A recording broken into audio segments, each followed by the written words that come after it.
कि यूं ना किसी मजबूर को इतना दबाइए, यूं ना किसी मजबूर को इतना दबाइए, और समझदार है तो फिर थोड़ी समझदारी दिखाइए। किसी किसी किसी के दिल में गम है अपनों को खोने का, मुनासिब तो ये है कि उसका गम उठाइए।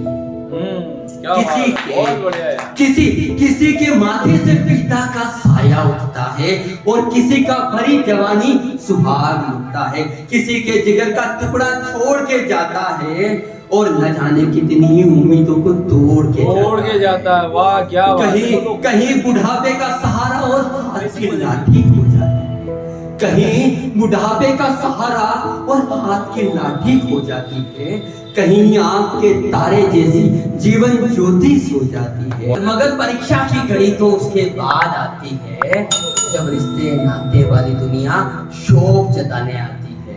और कोई कहता है कि जो हुआ वो विधि का विधान था, इस दुख की घड़ी का भला किसको अनुमान था। कि जो हुआ उसे भूलो, सब भगवान की मर्जी है। और उस विधाता के आगे कब किसी की कहां चलती है। मैं मानता हूं कि ये सांत्वना बेहद जरूरी है। मैं मानता हूं कि ये सांत्वना बेहद जरूरी है और किसी को गम से उबारने की कोशिश भी तो जरूरी है। मगर वास्तविक परेशानी इसके बाद खड़ी होती है, जब जात समाज की पंचायत मृत्यु भोज पर अड़ी होती है। मगर वास्तविक परेशानी उसके बाद खड़ी होती है, जब जात समाज की पंचायत मृत्यु भोज पर अड़ी होती है। बैठा होता है जब कोई अपने प्रिय के संताप में, बैठा होता है जब कोई अपने प्रिय के संताप में, जब लगे होते हैं कुछ लोग सामूहिक बोझ के प्रयास में। कितनी अमल लगेगी, कितनी बीड़ी और सिगरेट, कितने लोगों को बुलाना है, लगने लगा है टारगेट। लड्डू बनेगा या चक्की या दाल पूरी और साग। शर्म करिए थोड़ी सी उसमें कि किसी के मृत्यु हुई है, किसी के घर में मौत हुई है, किसी का बाप मरा, किसी का बेटा मरा, किसी का भाई मरा, और आपको लड्डू चक्की मिठाइयाँ खानी है, वहाँ पे नमकीन खानी है। कि लड्डू कितने लोगों को बुलाना है, लगने लगा है टारगेट। और लड्डू बनेगा या चक्की या दाल पूरी और साग, कुछ दोने नुगती के साथ में थोड़ी सी छाछ, कुछ इस तरह से सारा मामला बिठाया जाता है और पुरखों की इज्जत की बात को दोहराया जाता है। कहते हैं ये तो रीति है, इसे तो करना होगा।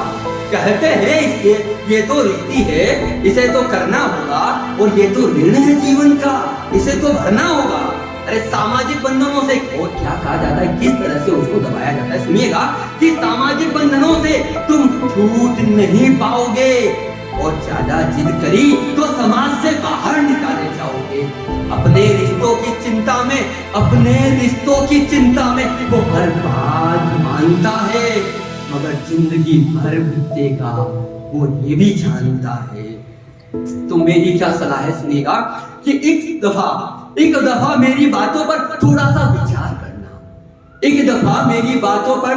विचार करना, और फिर भले जो चाहो अपने अनुसार करना। खाकर मृत्यु बोझ को भरेगा केवल पेट हमारा, मगर कहीं पे इसके कारण मरेगा कोई रोज बेचारा। घर जमी उस संग जेवर क्या क्या गिरवी रख देगा। घर जमी उस संग जेवर क्या क्या गिरवी रख देगा। घर जमी और उस संग जेवर क्या क्या गिरवी रख देगा, और धोते मान प्रतिष्ठा में किस्मत गिरवी रख देगा। और जीवन भर तड़पेगा, खून के आंसू रोएगा। शिक्षा दीक्षा बच्चों की और खुद की खुशियां खोएगा। लेकर माथे पर कर्ज बड़ा, वो रिवाज तो निभाएगा, मगर बदले में उसके जीवन भर कर्ज निभाएगा। अरे हाय लगेगी जिसके दिल से कैसे तुम बच पाओगे, और पाप की कटरी बांध कर कैसे पुण्य कमाओगे। बहुत खा लिया बहुत खा लिया मृतकों का, अब तो खाना छोड़ भी दो, और जो पहले से दुखी खड़ा है उसे सताना छोड़ भी दो, और किसी मौत का रख आयोजन, सुनिएगा कि किसी मौत का रख आयोजन कैसे संतुष्टि होती है। अरे लाश का खाना खाकर तुम्हें कैसे तृप्ति होती है, तुम्हें कैसे तृप्ति होती है। और अंतिम बंद है, वो सुनिएगा कि हमें वास्तव में क्या करना चाहिए। कि बेहतर है कि साथ निभाकर उसको संबल दे दो तुम, बेहतर है कि साथ निभाकर उसको संबल दे दो तुम। जो निर्बल है हाथ पकड़कर थोड़ा सा बल दे दो तुम, उसकी पीड़ा को हर लो, दुख में उसके साथ रहो, और चिंता उसकी खत्म करे। बस इतना सा मनोबल दे दो तुम, बस ये मनोबल दे दो तुम। धन्यवाद।